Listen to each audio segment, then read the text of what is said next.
নমস্কাৰ ছাত্ৰ ছাত্ৰীসকল, অসম বিদ্যা নিকেতন ইউটিউব চেনেলটোলৈ তোমালোকক স্বাগতম জনাইছোঁ। আজি মই পঞ্চম শ্ৰেণীৰ গণিতৰ উৎপাদক আৰু গুণিতক পাঠটোৰ ৩ থকা উৎপাদক কিদৰে উলিওৱা হয় আৰু কোনো এটা সংখ্যাৰ আন এটা সংখ্যাৰ উৎপাদক হয় নে নহয় সেইটো কিদৰে পৰীক্ষা কৰা হয় আৰু উৎপাদক গছ কিদৰে উলিওৱা হয় সেই বিষয়ে তোমালোকক বুজাম। প্ৰথমে মই তোমালোকক এটা সংখ্যাৰ উৎপাদক কিদৰে উলিওৱা হয় সেই বিষয়ে বুজাই দিম। প্ৰথমে আমি এই 16 সংখ্যাটোৰ উৎপাদক কিদৰে উলিওৱা হয় চাওঁ আহা। এতিয়া আমি প্ৰথমে কি সংখ্যা পূৰণ কৰিলে 16 পাওঁ সেইটো প্ৰথমে উলিয়াই ল'ব লাগিব। 1ৰ লগত 16 পূৰণ কৰিলে আমি 16 পাওঁ। 2ৰ লগত 8 পূৰণ কৰিলে আমি 16 পাওঁ। 3ৰ লগত নাপাওঁ। 4ৰ লগত 4 পূৰণ কৰিলে আমি 16 পাওঁ। 5ৰ লগত নাপাওঁ। 6ৰ লগত নাপাওঁ। 7ৰ লগত নাপাওঁ। 8ৰ লগত 2 পূৰণ কৰিলে আমি পাওঁ। 9ৰ লগত নাপাওঁ। গতিকে এই বক্সৰ ভিতৰত সোমাই থকা সংখ্যাকেইটাই হৈছে 16ৰ উৎপাদক। এতিয়া আমি এনেদৰে লিখিব লাগিব, 16ৰ উৎপাদকবোৰ হৈছে 1, 2, 4, 8 আৰু 16। 1, 2, 4, 8 আৰু 16। এতিয়া আমি আন এটা সংখ্যাৰ উৎপাদক উলিয়াও আহা। ধৰি লোৱা সংখ্যাটো 24। এতিয়া আমি প্ৰথম অংকটোৰ দৰে আমি 24 সংখ্যাটো কি সংখ্যা পূৰণ কৰিলে পাওঁ সেইটো উলিয়াই ল'ব লাগিব। 1ৰ লগত 24 পূৰণ কৰিলে আমি 24 পাওঁ। 2ৰ লগত 12 পূৰণ কৰিলে আমি 24 পাওঁ। 3ৰ লগত 8 পূৰণ কৰিলে আমি 24 পাওঁ। 4ৰ লগত 6 পূৰণ কৰিলে আমি 24 পাওঁ। 5ৰ লগত নাপাওঁ। 6ৰ লগত 4 পূৰণ কৰিলে পাওঁ। 7ৰ লগত নাপাওঁ। 8ৰ লগত 3 পূৰণ কৰিলে আমি 24 পাওঁ। 9ৰ লগত নাপাওঁ। এতিয়া এই সংখ্যাকেইটা হৈছে এই 24 সংখ্যাটোৰ উৎপাদক। কাৰণ আমি এই সংখ্যাকেইটা 1ৰ লগত 24 পূৰণ কৰিলে 24 পাওঁ। 2ৰ লগত 12 পূৰণ কৰিলে 24 পাওঁ। 3ৰ লগত 8 পূৰণ কৰিলে 24 পাওঁ। 4ৰ লগত 6 পূৰণ কৰিলে আমি 24 পাওঁ। গতিকে 1, 2, 3, 4, 6, 8, 12 আৰু 24 হৈছে এই 24 সংখ্যাটোৰ উৎপাদক।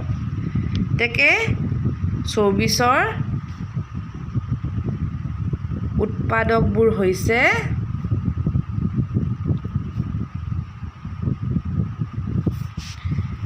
1, 2, 3, 4, 6, 8,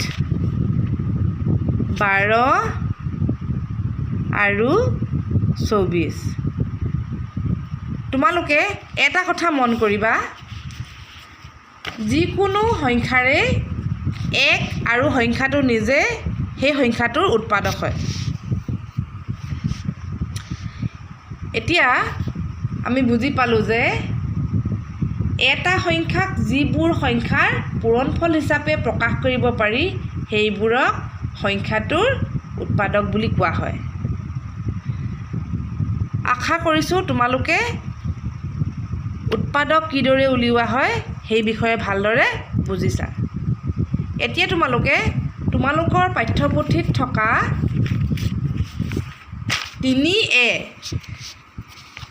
3A থকা 1 নম্বৰ প্ৰশ্নখিনি তোমালোকে কৰিবা। ছাত্ৰ ছাত্ৰীসকল, এই প্ৰশ্নটোলৈ মন কৰা। 7, 112ৰ উৎপাদক হয় নে নহয় পৰীক্ষা কৰা।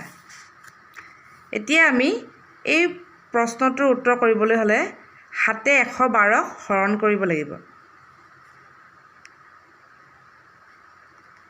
7 এ 112 হৰণ কৰিলে যদি কোনো বাকী নোলায় তেতিয়া আমি গম পাম যে 7 112ৰ উৎপাদক হয়। কাৰণ আমি জানো যে এটা সংখ্যাক যিবোৰ সংখ্যাৰে বাকী নোলোৱাকৈ হৰণ কৰিব পাৰি সেইবোৰেই সংখ্যাটোৰ উৎপাদক। এতিয়া আমি এনেদৰে 7 এ 112 হৰণ কৰি চাম আহা। 7 এগুণ 7, 11ৰ 7 গ'লে কিমান থাকিব 4 আৰু এই ওপৰৰ 2টো তললৈ নামি আহিব। 7ৰ লগত 6 পূৰণ কৰিলে আমি 42 পাওঁ। গতিকে 7 6 গুণ 42 এনেদৰে। এতিয়া ইয়াত বাকী থাকিলে নাই 2 2 গ'ল 0। গতিকে আমি দেখা পালোঁ যে 7 এ 112 হৰণ কৰিলে 16 বাৰ যায় আৰু কোনো বাকী নাথাকে। গতিকে ইয়াত কিমান হ'ব 16। এতিয়া বাকী নাই গতিকে আমি ক'ব পাৰোঁ যে 7 112ৰ এটা উৎপাদক হয়। তোমালোকে এনেদৰে লিখিবা 112ক 7 ৰে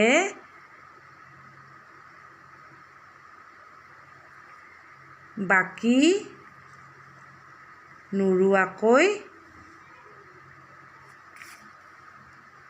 হৰণ কৰিব পাৰি। গতিকে 7 112ৰ উৎপাদক হয়। যদি 7 এ 112 হৰণ কৰোঁতে ইয়াত যদি কোনো এটা সংখ্যা বাকী ৰৈ যায় তেতিয়াহ'লে 7 সেই সংখ্যাটোৰ উৎপাদক নহ'লহেঁতেন। আশা কৰিছোঁ তোমালোকে অংকটো ভালদৰে বুজি পালা। ছাত্ৰ ছাত্ৰীসকল, এতিয়া মই তোমালোকক উৎপাদক গছ কিদৰে অঁকা হয় সেই বিষয়ে শিকাই দিম। এটা সংখ্যা লোৱা, ধৰি লোৱা সংখ্যাটো হৈছে 24। 24ক আমি কিহে কিহে পূৰণ কৰিলে 24 সংখ্যাটো পাওঁ সেইটো আমি প্ৰথমে জানি ল'ব লাগিব। এতিয়া তোমালোকে এনেদৰে বনাই ল'বা। 2ৰ লগত কিমান পূৰণ কৰিলে আমি 24 পাওঁ, 12 পূৰণ কৰিলে 24 পাওঁ। গতিকে 12টোক তোমালোকে এনেকৈ কৰি দিলা। 2 থাকিলে 2ৰ লগত মানে 12 পূৰণ কৰিলে আমি 24 পাওঁ। 12টোক তেনেদৰে আমি ভাঙিব পাৰোঁ।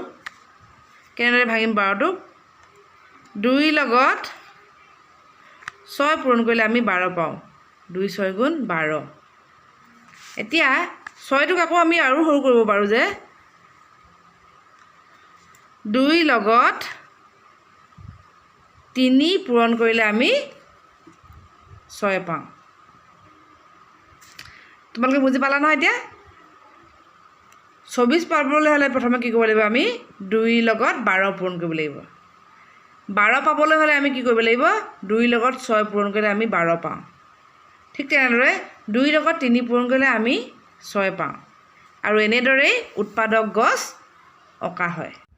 ছাত্ৰ ছাত্ৰীসকল, আজি মই এই ভিডিঅ'টোত তোমালোকক উৎপাদক কিদৰে উলিওৱা হয়, উৎপাদক গছ কিদৰে অংকন কৰা হয়, এটা সংখ্যা আনটো সংখ্যাৰ উৎপাদক হয় নে নহয় সেই বিষয়ে বুজাই দিলোঁ। আশা ৰাখিছোঁ তোমালোকে ভালদৰে বুজি পালা। আজিৰ ভিডিঅ'টো মই ইমানতে সমাপ্ত কৰিছোঁ। ধন্যবাদ।